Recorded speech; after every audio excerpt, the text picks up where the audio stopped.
वैशाली में होने वाले पुष्कारणी अभिषेक की तैयारियां चल रही थी, जिस पर साल में एक विशेष तिथि में पड़ने वाले पुष्य नक्षत्र में स्नान करने से व्यक्ति अजेय होता था।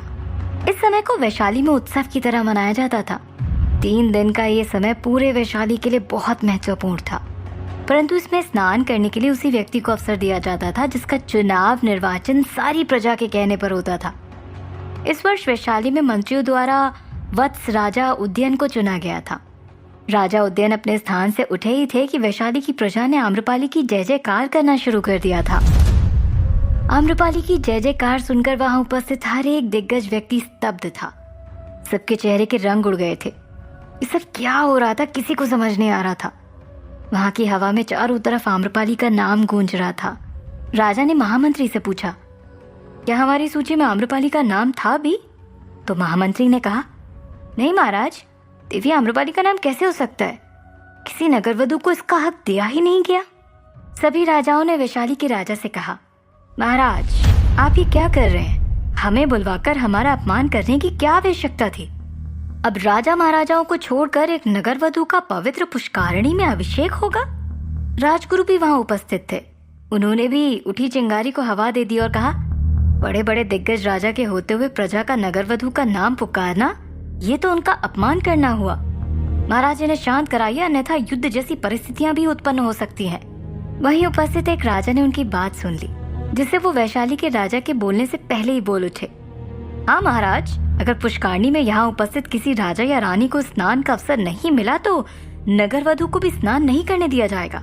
हम ऐसा कदापि नहीं होने देंगे। तभी वैशाली के राजा ने उन्हें समझाते हुए कहा, शांत हो जाइए महाराज, ऐसा प्रतीत होता है कि हमारी प्रजा ने गलत नाम सुन लिया है।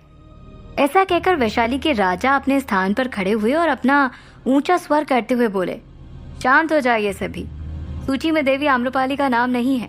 आपको किसी एक राजा या रानी का नाम निर्वाचित करना है। तभी प्रजा में उपस्थित किसी स्त्री की आवाज आई, परंतु हम चाहते हैं कि इस वर्ष देवी आम्रपाली का पुष्कारणी अभिषेक हो। राजा ने उन्हें समझाने की कोशिश की, परंतु कोई भी सुनना नहीं चाहता था।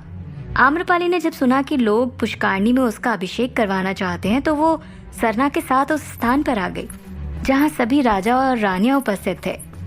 आम्रपाली को कुछ समझ नहीं आ रहा था, इसलिए वो किनारे जाकर खड़ी हो गई थी। प्रजा की बात सुनकर 2 से 3 राजा अपनी जगह पर खड़े हो गए और भड़कते हुए वैशाली के राजा से बोले, ये क्या है महाराज? अगर पुष्कारणी जैसी पवित्र सरोवर में नगरवधु स्नान करेगी तो उस सरोवर का क्या महत्व रह जाएगा? तभी एक दूसरे राजा ने, जिसने अब तक आम्रपाली को नहीं देखा था, उसने कहा, आखिर वो है कौन जिसकी जय जयकार पूरी प्रजा कर रही है? तीसरे राजा ने कहा, हमें भी समझ नहीं आ रहा, आखिर किसी नगरवधु की जय जयकार यहाँ क्यों हो रही है? वैशाली की महारानी जो वहां उपस्थित थी, अंदर ही अंदर आग बबूला हो रही थी। उनकी नजर वहां खड़ी आम्रपाली पर पड़ी। उसकी तरफ देखकर वो और भी ज्यादा क्रोधित हो गई। सच कह रही थी कपाला, अंदर ही अंदर इसने बहुत बड़ा षड्यंत्र रचा हुआ है। इसे सब कुछ चाहिए और अब पुष्कारणी अभिषेक भी इसे करना है। वैशाली के राजा दुविधा में आ चुके थे। एक तरफ उनके आए हुए अतिथि गण थे जो एक राजा महाराजा थे, और दूसरी तरफ उनकी प्रजा, जिन्होंने इनमें से किसी को भी नहीं चुना, बल्कि चुना था तो आम्रपाली को। तभी एक राजा के कर्तव्य को ध्यान में रखते हुए वहां उपस्थित सभी राजा से बोले, हमारी प्रथा हमेशा से इसी प्रकार चली आ रही है। प्रजा जिसे भी चुनती है वही इस अभिषेक का हकदार होता है। भले ही हमने आम्रपाली का नाम सूची में नहीं दिया था, परंतु प्रजा चाहती है कि उसका अभिषेक हो तो हम आम्रपाली को ही इस अभिषेक में भेजेंगे। कि सुनकर सभी राजा क्रोधित थे, क्योंकि सदियों से पुष्कारणी में स्नान के लिए लोग तरसते रहे हैं और इस वर्ष प्रजा ने आम्रपाली को चुन लिया था। वहां उपस्थित सभी राजा वैशाली के राजा को खरी खोटी सुनाने लगे। अभी तक किसी की भी नजर आम्रपाली पर नहीं पड़ी थी। वो वहां पर खड़े होकर पूरे किस्से को समझ चुकी थी कि वहां क्या चल रहा है। उसने सबके सामने आकर प्रजा को समझाने के बारे में सोचा और तुरंत सभी राजाओं के सामने से होकर वैशाली के राजा के पास आई। वहां उपस्थित सभी राजाओं की नजर जब उस पर पड़ी तो उसे आश्चर्य से देखने लगे। सबका हाल वैसा होने लगा जैसे अन्य पुरुषों का आम्रपाली को पहली बार देखने पे होता था। आम्रपाली वैशाली के राजा से बोलती है, महाराज, ये सब क्या हो रहा है और क्यों हो रहा है हमें भी नहीं पता, परंतु आप कहें तो हम प्रजा से कुछ कहना चाहते हैं। राजा ने आम्रपाली को कहने की अनुमति दे दी। आम्रपाली पूरी प्रजा के सामने आई। उसे देखकर एक बार फिर वैशाली की प्रजा उसकी जय जयकार करने लगी। जो राजा अब तक आम्रपाली को नहीं जानते थे, जिन्होंने उसे नहीं देखा था, वो भी आश्चर्य भरी नजरों से उसे देख रहे थे। आम्रपाली ने सारी प्रजा को शांत किया और बोली, पुष्करणी सरोवर में अभिषेक करना एक सम्माननीय कार्य है जो सौभाग्यशाली होता है और उन्हें ये अवसर प्राप्त होता है। हम सौभाग्यशाली नहीं हैं और ना ही सम्माननीय हैं, इसलिए आप सभी हमें ना चुने। प्रजा में खड़ी भीड़ में से एक वृद्ध ने कहा, पुत्री आम्रपाली, तुम हम में से ही एक थी। तुम्हारा भाग्य तुमने खुद दिखाया और आज उस जगह पर खड़ी हो जहाँ कोई भी साधारण आदमी नहीं पहुँच पाता। तुम्हारे पास सप्तभूमि प्रसाद होगा जो आज तक कोई भी हासिल न कर सका। तो सबसे बलशाली और सौभाग्यशाली तुम हो और पुष्करणी में अभिषेक का अवसर भी हम तुम्हें देना चाहते हैं। अब तक जो राजा पुष्करणी में अभिषेक के लिए परेशान थे, आम्रपाली को देखने के पश्चात उनका मन भी बदल गया। उन्होंने वैशाली के राजा को प्रजा की सहमति के अनुसार चलने के लिए कहा। साथ में ये भी कहा कि जब तक आम्रपाली का अभिषेक पूर्ण नहीं हो जाता वो वहीं रहेंगे। राजा ने सबके सामने उठकर घोषणा कर दी कि कल होने वाले पुष्करणी अभिषेक में आम्रपाली का अभिषेक किया जाएगा। शाम का वक्त था। आम्रपाली अपने कक्ष में थी। हर्षदेव फिर से एक बार उसके कक्ष में आया। उसने आम्रपाली से कहा, आम्रपाली, मुझे उस नीली आंखों वाले नकाबपोश का पता चल चुका है। हाँ, उसका नाम अंतनाग था, लेकिन तुम उसके बारे में क्यों बात कर रहे हो? आम्रपाली ने हर्षदेव से पूछा। तो हर्षदेव ने कहा, मुझे पता चला है कि जब हम वैशाली से भाग गए थे तब उसने वैशाली के शत्रु राज्यों को भड़काया था। मुझे पूरा यकीन है कि अंतनाग हमारी सहायता अवश्य करेगा। आम्रपाली ने हर्षदेव से कहा, ठीक है। इससे आगे वो कुछ कहती तभी सरना वहां आ गई। सरना आम्रपाली से कहती है, देवी आम्रपाली, आपने हमें बुलाया? आम्रपाली ने हाँ में गर्दन हिलाई और हर्षदेव और सरना से कहा, अब हमारे शत्रु बढ़ रहे हैं और जो हमारी सहायता करना चाहते हैं वो उन्हें मृत्यु दंड दे रहा है। ऐसा कहते हुए आम्रपाली ने कल रात्रि मिले उस संदेश को निकाला और सरना और हर्षदेव की तरफ बढ़ा दिया। उसे पढ़ते ही हर्षदेव ने कहा, परंतु आम्रपाली, तुम्हें मारना कौन चाहता है? उसके प्रश्नों का उत्तर देते हुए सरना ने कहा, जब एक स्त्री पुरुषों को पीछे कर आगे बढ़ती है तो ये बात कोई भी स्वीकार नहीं कर सकता। और देवी आम्रपाली ने तो वो कर दिखाया है जो आज तक किसी भी स्त्री ने नहीं किया। इसके साथ ही जिस पुष्करणी में कभी कोई साधारण मनुष्य पैर भी नहीं रख सका, अब देवी आम्रपाली उसमें स्नान करेंगी। सरना ने अपनी बात को जारी रखते हुए कहा, कि कोई भी हो सकता है जो देवी आम्रपाली को मारना चाहता है। हर्षदेव ने तुरंत कहा, लेकिन कौन? हमें वक्त से पहले सत्य का पता लगाना होगा। मैं आम्रपाली को संकट में नहीं देख सकता। अपने लिए हर्षदेव को चिंतित होते हुए देख आम्रपाली मुस्कुराते हुए बोली, हर्षदेव, तुम निश्चिंत रहो, अब हमें कुछ नहीं होगा। ये भी तो हो सकता है कि कोई हमें डराने की कोशिश कर रहा हो। लेकिन आम्रपाली, कोई तुम्हें डराने की कोशिश क्यों करेगा?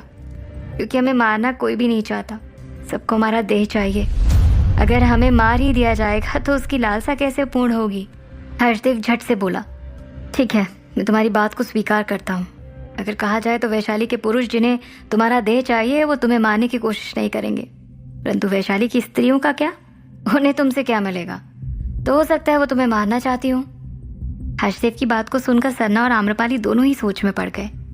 आम्रपाली को लगा कि अगर उसने इसे सत्य बता दिया तो हर्षदेव कभी भी उसे छोड़कर नहीं जाएगा। वैशाली को नष्ट करने का लक्ष्य उसका फिर अधूरा रह जाएगा।